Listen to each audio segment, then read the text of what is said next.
ang mga kwento ng pag-ibig, kwento ng buhay at kwento ng pag-asa dito sa Barangay Love Stories. Love Stories.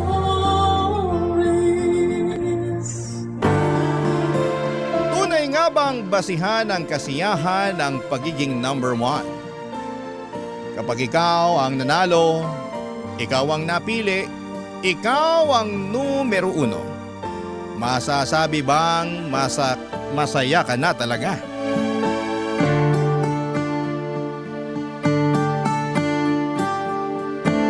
Dear Papa Dudut, naranasan nyo na ba yung hirap sa pakiramdam na mapasaya at makuha ang approval ng inyong ina? Ako mula pagkabata ay wala na akong ibang hiniling kundi ang mapasaya ang mama ko. At hindi ko alam kung bakit hanggang sa pagdadalaga ko ay hindi ko pa rin yon maibigay sa kanya. Ako nga pala si Noray, may mommy issues. At ibabahagi ko sa inyo kung saan ito nagsimula. Bata pa lamang ako nung mahilig si mama na isali ako sa mga pageant kahit na ayoko. Kahit alam kong hindi naman ako nababagay dito. Wala naman akong magawa dahil una ay bata pa lamang ako noon. Sumusunod lamang ako sa kagustuhan niya. Sinusunod ko lamang kung ano ang gusto niyang sabihin ko sa entablado hanggang sa damit na isusuot ko. Naalala ko pa nga na 8 taong gulang ako nung una akong sinabak ni mama sa beauty pageant.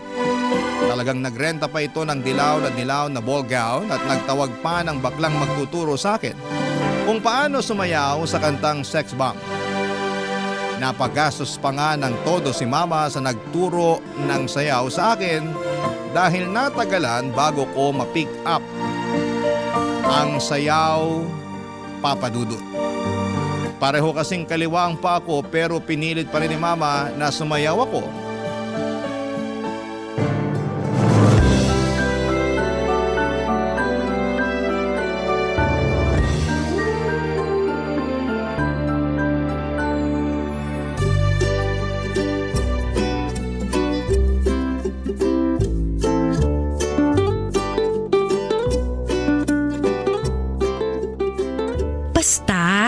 Kahit magkamali ka, mali ka sa steps, okay lang yun. Basta ito, mo ang ngiti mo. Kinakabahan ako, Mama. Baka kasi puro mali ako eh. Okay lang yan.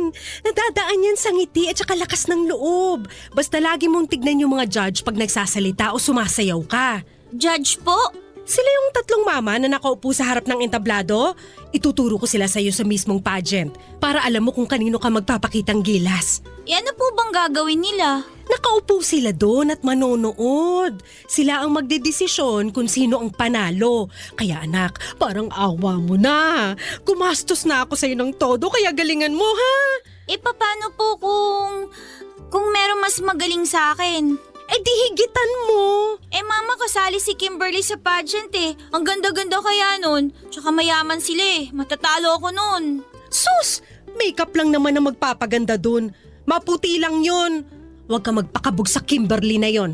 Mas maganda ba ako sa kanya, Mama? Mas may potensyal ka, Nonay. Natatakot ako, Mama. Baka hindi ako magustuhan ng mga judge. Magugustuhan ka. Basta sundin mo lang lahat ng gusto ko at saka andun lang ako sa likuran ng mga judge para turuan ka pag may nakalimutan kang step sa sayaw mo at para mapaalala ko sa'yo nang ngumiti ka. Parang nakakapagod naman po yung ngumiti, Mama. Sa pageant, hindi ka dapat mapagod ngumiti dahil yan ang unang mapapansin sa'yo. Mama? Ano yun?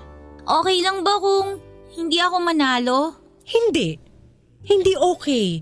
Kailangan manalo ka. Kailangan ikaw ang number 1. Kung sakaling hindi number 1, Ma, okay lang ba? Hindi. Basta ang gusto ko number 1 ka. Yun lang. Hindi pwedeng number 2, o number 3, o Miss Congeniality, o Best in Costume. Dapat number 1 ka, okay? Noong sumapit ang araw ng pageant ay ramdam ko ang kaba sa mukha ni mama. Masyado itong naging hands-on sa akin, yung tipong pati yung pag-makeup sa akin ay nakikialam siya. Muntik na nga silang mag-away noon kung hindi lang sila inawat noong kumare ni mama. Tinignan ko ang mga kasamahan ko, preparado sila mula sa makeup at costume. May nagpa-practice pa nga na para sa talent portion nila. Ang gaganda nila at wala akong laban. Mas lalo tuloy akong kinabahan noon at nadoble yon nang sumampa na ako sa stage at dahil nga sa kaba ko ay nagkamali pa ako. Hindi nga rin ako nakatingin sa judges tulad ng sinabi ni Mama dahil sa sobrang nervyos. Naging palpak yun at narinig kong pinagtawanan ako ng ibang tao. Nung i-announce nila ang top 10 ay hindi man lang ako nakaabot.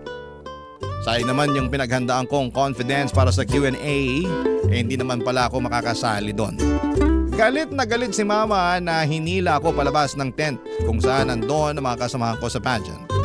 Akala ko noon ay uuwi na kami pero nagulat na lamang ako nang lapitan nito ang isang judges habang naka-break sila ng 10 minuto.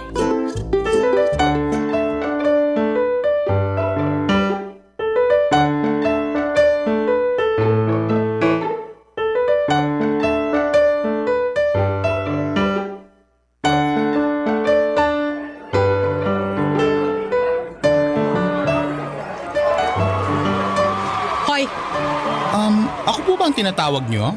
meron pa bang pwedeng tawaging hoy dito na iba? Medyo bastos po ang dila natin, Mother.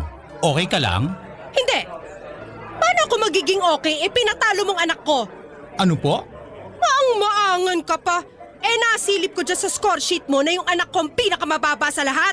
Sino po bang anak nyo? Kasi marami akong binigyan ng mababang scores. At teka, hindi ko naman kailangan mag-explain sa puntos ko na binigay ko sa mga candidates. Yung naka-blue na hanging blouse at naka-boots ng black? Yun yung anak ko. Yung sobrang glitter sa pisngi. Nung natama ng spotlight, pati kami nasilaw. Medyo bastos ka rin, no? Sino po bang nauna? Sino ka para husgahan ng anak ko? Mother, judge po ako sa pageant na to. Malamang kailangan ko siyang husgahan. Kaloka. Iba yung panghuhusga mo May halong panlalait. Kung ayaw niyong malait ang anak niyo, di huwag niyong budburan ng glitter sa pes. At ibagay niyo sa balat niya ipapasuot niyo. Saka ano ba, Mother? Puro peklat ang legs ng anak mo. Kahit dito sa malayo, nabilang ko Aba talaga? Natalo ang anak niyo hindi dahil masyado ako mapanghusga. Kung hindi nagsasabi lang ako ng totoo. Hindi maganda ang anak niyo. Sobra ka na talaga Halika nga rito, bakla ka! Aray! Pangit-pangit mo! Nag-iskandalo noon si Mama at halos hindi sila maawat dahil talagang lumaban ng sabunutan si Mama doon sa baklang judge. Nahinto tuloy pansamantala ang pageant para ayusin ang gulo. Napunta silang pareho sa barangay hall at doon ay pilit na pinag-ayos. Mabuti na lamang at hindi nagdemanda ang baklang judge kay Mama dahil kung nagkataon ay dihado kami. Pagka-uwi namin ay hindi ako kinikibo ni Mama. Alam kong masama ang loob niya sa pagkakatalo ko. Pumasok na siya sa kwarto na hindi man lamang ako inasikaso para bihisan at ayusin ang mga ginamit ko sa pageant, Papa Dudut. Mag-isa ko na lamang na naghilamos at nagtanggal ng mga anek-anek sa ulo ko.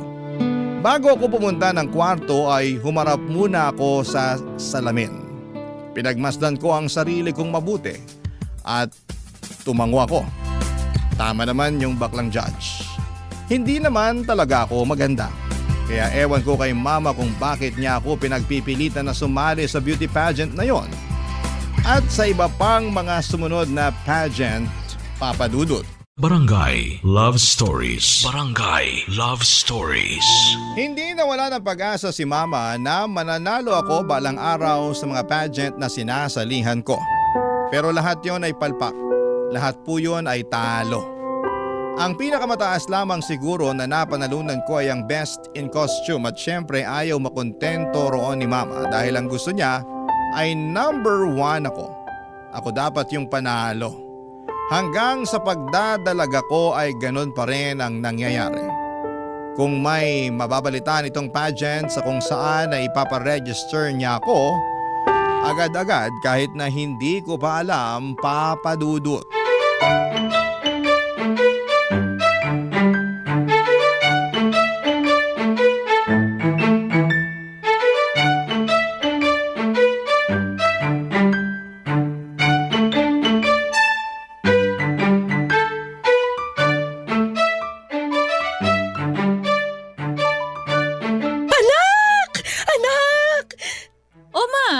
saya mo dyan ah. Masaya talaga. Hulaan mo kung bakit. Bumaba na ba ang bill natin sa kuryente? Hindi ka clown, huwag ka magpatawa ng ganyan. Ano nga po? Naibok ko na yung kakilala ni Tina na choreographer. Bali-balita kasi na sobrang galing nun. At saka nakakita ko ng magandang gown Para po saan ma? sa pageant na sasalihan mo next month. Unang Sabado sa kabilang barangay. 3 months ago pa pala nung mai-register kita, nakalimutan ko lang sabihin. Kaibigan ko nung high school yung organizer kaya naisingit ka kahit wala ng screening. Ho? Bakit kayo lang po niyo sinabi sa akin yan? Ano ba diferensya kung kahapon o ngayon ko sinabi? Sa dulo sasali ka pa rin naman. Ma, may NSTP ako tuwing Sabado eh. Sana in-inform niyo muna ako sa date ng pageant bago niyo ako sinali. Wala akong pakialam. Gabi naman ang pageant kaya hindi masasagasaan yung NSTP mo. 5 to 6 p.m. ang klase ko sa NSTP, ma. Alas 8 naman ang pageant. Anong problema doon? Ma, ayoko naman yung gipit masyado sa oras. Kaya yan! Magaling ang makeup artist na nakuha ko. Alam na niya ang gagawin sa mukha mo kaya hindi na mangangapayan sa ipapahid sa iyong kolorete. Pero ma kasi… Walang pero-pero, Nonay, ha? Nakapag-advance na ako ng bayad sa magtuturo sa inong sayaw Umayos ka dyan! Hindi ko pinupulot ang pera. Di sana hindi niyo po muna ako sinali sa pageant na yan para hindi kayo gumastos. Sabi mo? Wala po, ma. Sabi ko sana makahabol ako sa pageant. Kailangan humabol ka talaga! Hindi pwedeng hindi! At siguruhin mong mananalo ka na this time! Paano kung bokeh pa rin? Hindi!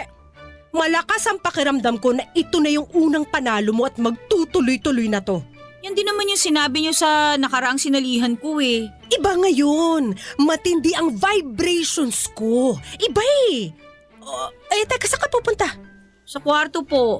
Anong gagawin mo? Magpa-practice na pong ngumiti, baka palpak na naman eh. Kung ngingiti ka kasi, huwag kita gilagid. Hindi pink ang gums mo, anak. Saktuhang ngiti lang, okay?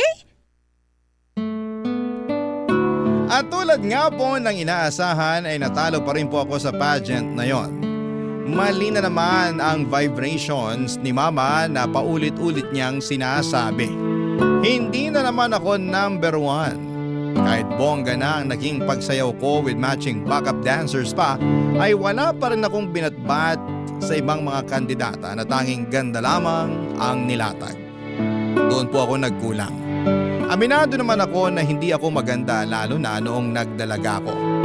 Kaya nga nagtataka rin ang lahat kung bakit ako sumasali pa rin gayong alam ko naman sa sarili kong hindi pang beauty pageant ang mukha ko. Well, alam ko naman ang sagot doon. Maraming kakilala si Mama sa mga nag-o-organize na mga pageant na ito. Kaya ako napapasali kahit na wala ngang screening. Pasok agad. Brasuhan, ika nga. Kumbaga parang nagiging panggulo lamang ako o dagdag option sa mga papatalunin sa mga pageant na yon. Tuwing natatalo ako ay laging galit si Mama. Tuwing natatalo ito, ako ang pinag-iinitan niya at tuwing natatalo ako ay hindi niya ito tatanggapin. At laging sasabihin na luto daw ang laban.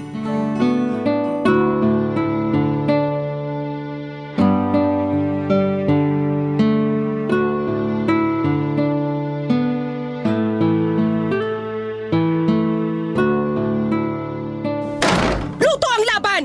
Ma, tanggapin na lang po natin, okay? Hindi! Ano tatanggapin? Kung nakita mo lang yung galing mo sa pagsasayaw kanina, iisipin mo mananalo ka talaga Baka sa dance contest talaga ako dapat, ma. Huwag ka nagbibiro, hindi ako natatawa. Sorry po, ma. Yung isang judge doon, inaanak niya yung isang kandidata Narinig ko tinawag siyang ninong before mag-start. Dapat pala sinabi ko yun sa organizer para hindi na umabante sa laban yung bruhang yun At sana ikaw ang nakapasok. Ma, deserving naman po lahat ng mga nanalo Ang gaganda kaya nila. Yung mga damit nila, alam mong mahal at pinaghandaan. Ultimo make-up, plakado. So anong point mo? Wala naman po. Hindi Meron May laman yung mga salita mo. Sabihin mo na. Ma, paano kung itigil na natin tong pagsali ko sa mga pageant? Kasi nakakapagod na Nakakahiya na po talaga sa totoo lang. Wala na akong ibang inaasahan lagi kundi matatalo ako na nangyayari naman. Ma, hindi ata ako para sa pageant talaga Nakita niyo naman ang mukha ko Kahit muse sa klase, hindi uubra. Yan! Yan ang kulang sa'yo! Self-confidence! Masyado mo binababa ang sarili mo kaya pagdating sa entablado, walang maramdamang aura sa'yo mga judge! Yan ang dapat nating i-work out next time! Ma, hindi lang po self-confidence eh. Hindi po ako maganda. Hindi ako matangkad. Magpakatotoo na lang po tayo, Ma.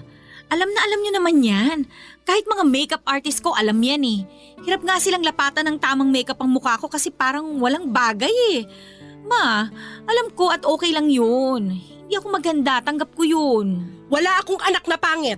Umayos ka dyan. Huwag mong sasabihin yan dahil nung dalaga ako, kamukha mo ko. Para mo na rin sinabing pangit ako. Hindi naman sa ganun, Ma. Ang sa akin lang, baka oras na para tanggapin natin na hindi po talaga pang pageant ang beauty ko. Siguro mas okay kung tatanggapin na lang natin. Ang dami ko na sinalihang pageant, Ma, pero talaga... Hindi tayo titigil hanggat hindi ka nananalo at hindi ka number 1! Kinagulat ko po ang malakas na sampal na yon ni Mama.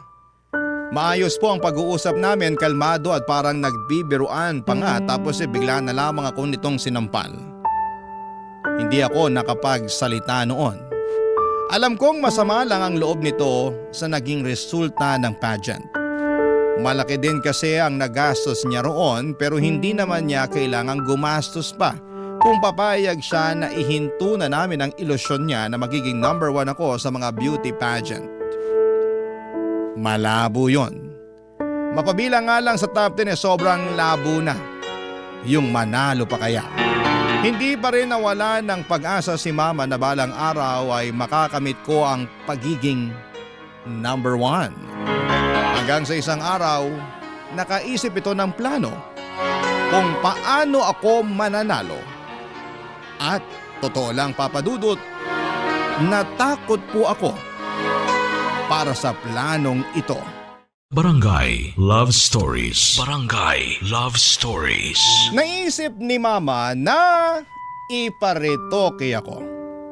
Mula nang sinabi ko kasi sa kanya na hindi naman ako maganda ay tumatak na yon sa utak niya at ang nakita niyang paraan para manalo ako ay maging maaliwalas ang mukha ko ay ang magparetoke. Paano ba namin magagawa yon bukod sa makeup di dapat talagang magparetoke, hindi ba? Hindi naman buong mukha, ilong lang ang pinapagawa ni Mama sa akin. Malaki na raw kasi ang epekto kapag ilong ang nabago. Kaya naman nangutang pa ito sa 2 Bombay para makakuha ng ipang paparitoke sa ilong ko. At syempre sa kanya lang ito sinabi sa akin nang makuha na niya ang pera na gagamitin.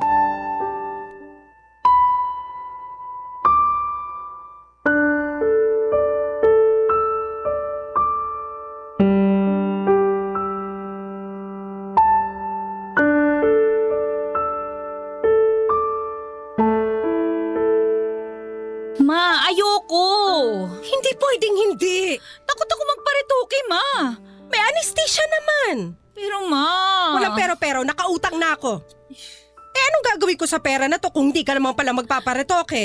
Gamitin natin dito sa bahay. Hindi! Huwag mo akong turuan. Anak lang kita at susunod ka sa gusto ko. Magpaparetoke ka. Nakahanap na ako ng doktor na gagawa at balita ko, pulido yon. Ma naman. Di ba sabi mo, kaya hindi ka nananalo sa pageant dahil pangit ka?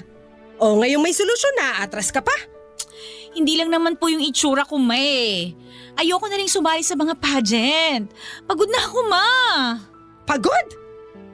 Sino ba sa tingin mo sa ating dalawang mas pagod? Ako na naglalakad lahat ng kailangan mo para sa bawat pageant na sasalihan mo at halos putulin ko na ang gitid ko sa kakasigaw para makapuntos ka lang na malaki sa audience impact o ikaw na magpapakyut lang sa stage.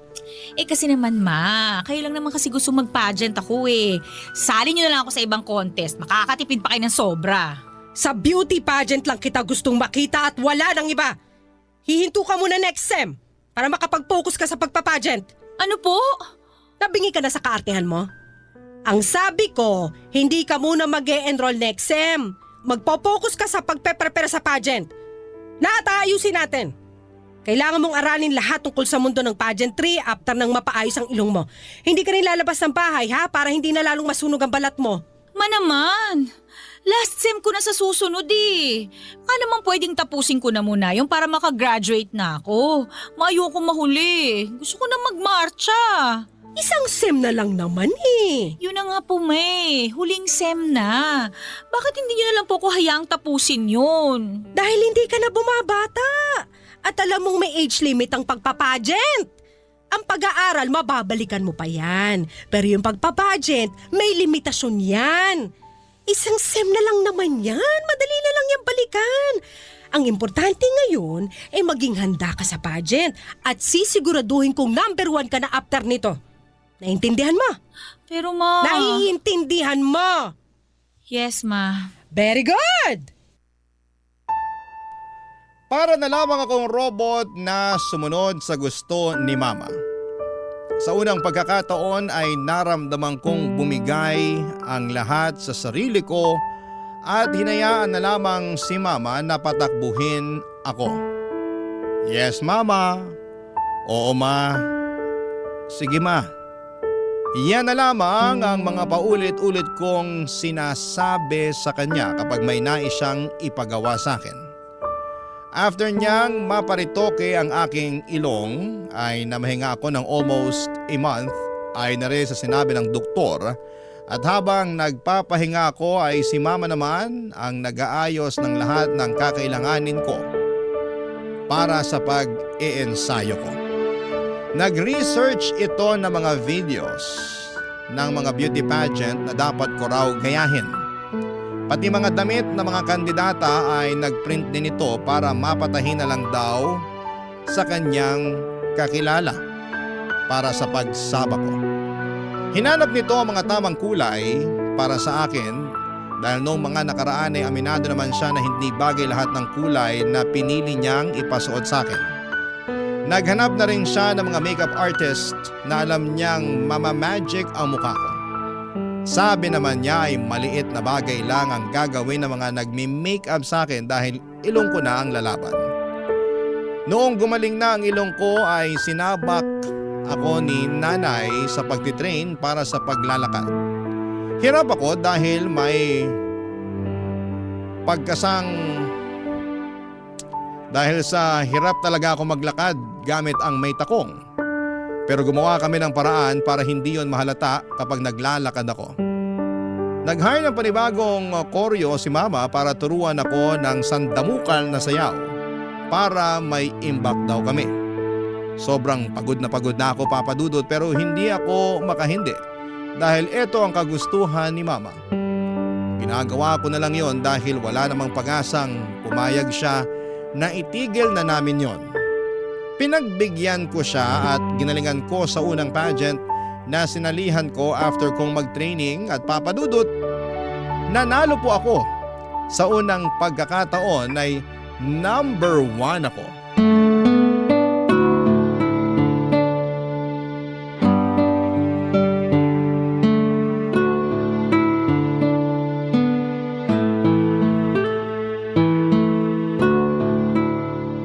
Congrats, anak!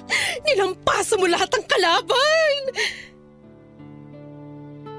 Nakita mo yung first runner-up? Halos pagwala nung in-announce na ikaw ang panalo? Bruha!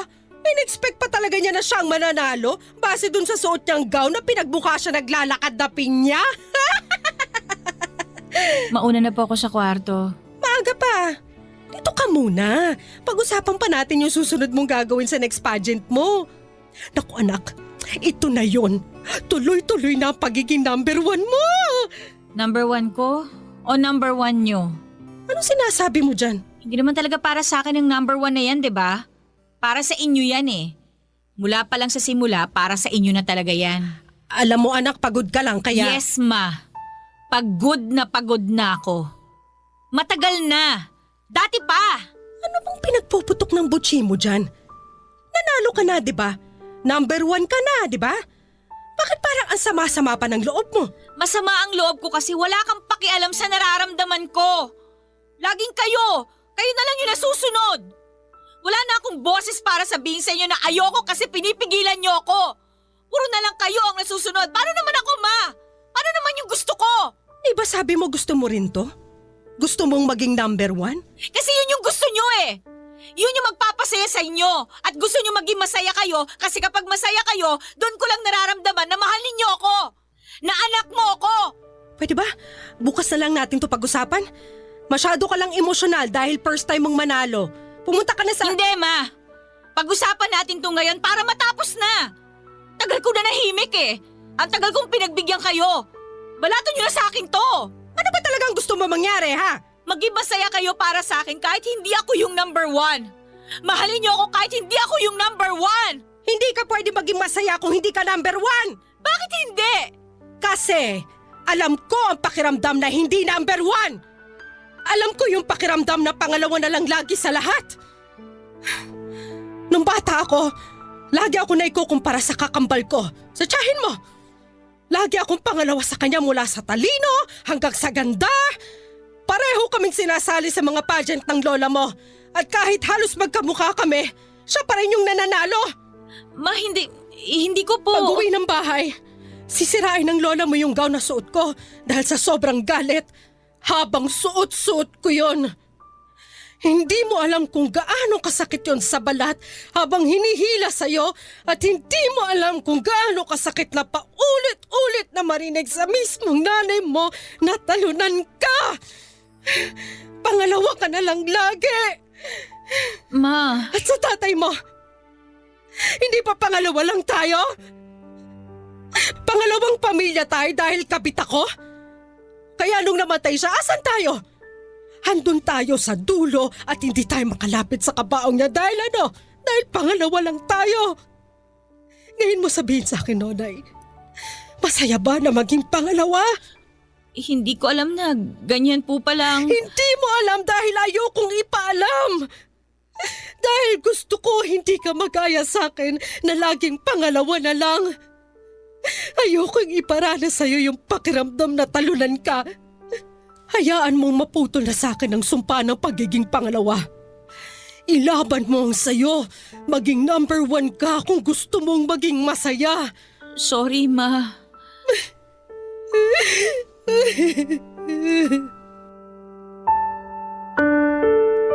Papa Dudut, hindi ko po alam kung paano lalapitan noon si Mama matapos itong umiyak sa unang pagkakataon. Ito ang unang beses na nakita kong nanghina siya at nakaramdam ako ng konsensya. Dahil ako ang dahilan noon, Papa Dudut. Hindi ko alam na ganito pala ang pinagdadaanan ni Mama kaya ganito ang trato nito sa akin. Kaya naman sa loob ng maraming taon ay paulit-ulit niyang dinidikit sa utak ko ang salitang number 1 dahil hindi siya kailanman naging masaya sa pagiging number 2. Dahil para sa kanya, kapag pangalawa ka ay talo ka. Ayoko pa ring paniwalaan ang ganitong pag-iisip ni Mama dahil alam ko na pwede namang maging masaya kahit pangalawa ka lamang. Kahit natalo ka. Kahit na hindi ka mag-number 1. Pero iba ang pinagdaanan ni Mama mula sa magulang at kapatid niya hanggang kay Papa. Lagi nga lang talaga siyang pangalawa at dahil doon ay nabawasan ang pagiging masaya niya. Pinaramdam sa kanya ng buong mundo na dahil pangalawa siya ay walang maiaabot sa kanya at nabawasan ang mga karapatan niya. Sa ngayon, Papa Dudut, ay pinagpapatuloy ko ang pagpapageant at hindi pa rin para sa akin, kundi para kay Mama. Ginagawa ko na lamang yon para maging masaya siya at madalas nananalo na ako sa mga pageant at nakikita ko kung gaano siya lumundag sa saya. Kapag nangyayari yon at aaminin ko na nagiging masaya ko kapag ganon ang nakikita ko sa kanya. Kahit ayoko nang mag-pageant at kahit pagod na ako, Papa Dudut, basta makita ko lamang siyang masaya ay okay na ako. Hindi ko alam kung hanggang kailan ko maibibigay ang pagiging number 1 kay Mama. Pero sana sa ngayon ay maging sapat na yon para mahalin at tanggapin niya ako. Maraming salamat, Papa Dudut, ang inyong kapuso at kabarangay, Nonay. Anong say mo sa Barangay Love Stories na ito? Pagkwentuhan natin sa comment section yan.